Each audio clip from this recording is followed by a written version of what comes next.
नमस्कार दोस्तों जब भी हम कभी इतिहास के पन्ने पलटते हैं तो कई नए नए तथ्य कुल छोटे छोटे पौधों की तरह से उसी मानिंद वो बिल्कुल उभर आते हैं और समझ ही नहीं आता कि इतिहास के साथ खिलवाड़ हम स्वयं क्यों करते रहे हैं और क्यों अब तक कर रहे हैं और क्या उन बातों का उल्लेख भी नहीं करते हम लोग।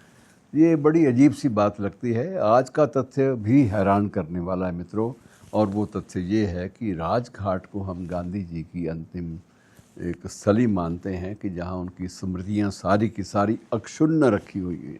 राजघाट के नाम से। और जब भी विदेशी कोई भी अतिथि हमारे देश में आता है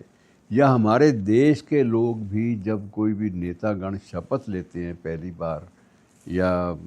रूटीन में शपथ ग्रहण समारोह होते हैं तो उसके बाद पहला काम प्रोटोकॉल के मुताबिक ये होता है कि उनको राजघाट ज़रूर आना होता है। तो राजघाट में आकर वो अपने श्रद्धा सुमन बापू की समाधि पर अर्पित करते हैं और उसके बाद ही बाकी सारे कामकाज संभालते हैं। और वर्ष में 2 बार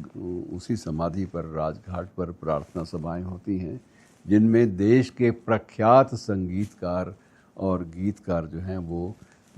उन भजनों को फिर से उनका पुनर्पाठ करते हैं, उनको दोबारा उनकी प्रस्तुति करते हैं जो बापू को प्रिय थे। वैष्णव जानते तेने कहिए जो पीर पराई जाने रे, तो ऐसे कई बहुत सारे भजन हैं जिनका उल्लेख उस दिन उच्चारण उस दिन उनकी गेयता वो साकार रूप में हमारे सामने आती है और दूर दूर तक प्रसारण होता है। प्रिंट मीडिया में भी होता है और उल्लेख होता है और इलेक्ट्रॉनिक मीडिया में लाइव रिपोर्टिंग होती है। लेकिन अब ये बात एक नया तथ्य भी उभरा है कि गांधी जी की कब्र भी थी। अब कब्र की बात आज तक बंधुओं, प्रिय श्रोतागण और दर्शकगण, शायद आपने भी ना सुनी हो, लेकिन ये भी एक तथ्य है जो हमारे से बिल्कुल क्यों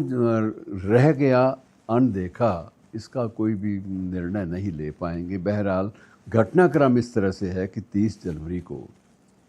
जनवरी 1948 को गांधी जी ने अंतिम सांस ली और 31 जनवरी को 1948 की 31 जनवरी को दिल्ली में यमुना नदी के किनारे उनका दाह संस्कार किया गया और वहीं पर राजघाट जहाँ पर आजकल स्थित है। और दिल्ली में दाह संस्कार के बाद अस्थियों का विसर्जन नहीं हुआ, उसका उल्लेख नहीं होता। और बाद में ये था कि कुछ नेताओं ने, कुछ गांधी के श्रद्धालुओं ने रामपुर के नवाब थे उन दिनों में, नवाब रज़ा अली ख़ान, उनके विशेष आग्रह पर, वो भी गांधी जी के भक्त थे, गांधी जी में उनकी आस्था थी, उनके विशेष आग्रह कर उन अस्थियों को 11 फरवरी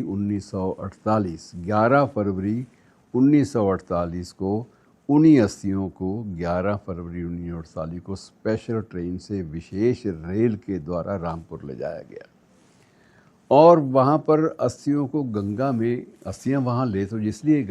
जाई गई कि वहाँ लोग श्रद्धा सुमन अर्पित करने वहाँ भी आएंगे। और बाद में ये हुआ कि अस्थियों को गंगा में विसर्जित करने के बजाय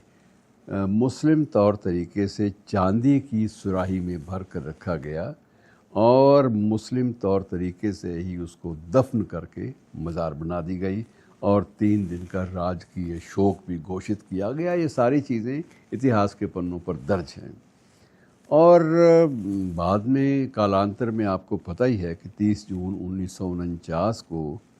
तब तक तो ये रियासत नवाब की ही सल्तनत थी और बाद में जब सरदार पटेल ने सभी रियासतों को मिलाने का अभियान चलाया तो ये भी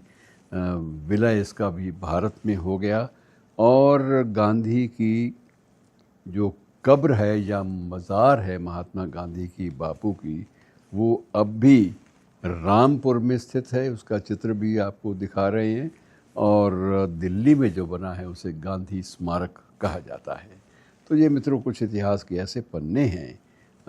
जिनका उल्लेख हो जाना चाहिए था समय के साथ साथ, लेकिन क्यों नहीं हो पाया इस बारे में कोई स्पष्टीकरण नहीं है, सिवाय इसके कि ये प्रमाण जो हैं, ये चित्र जो हैं, ये सारी की सारी दास्तान को बयान करते हैं। शुक्रिया।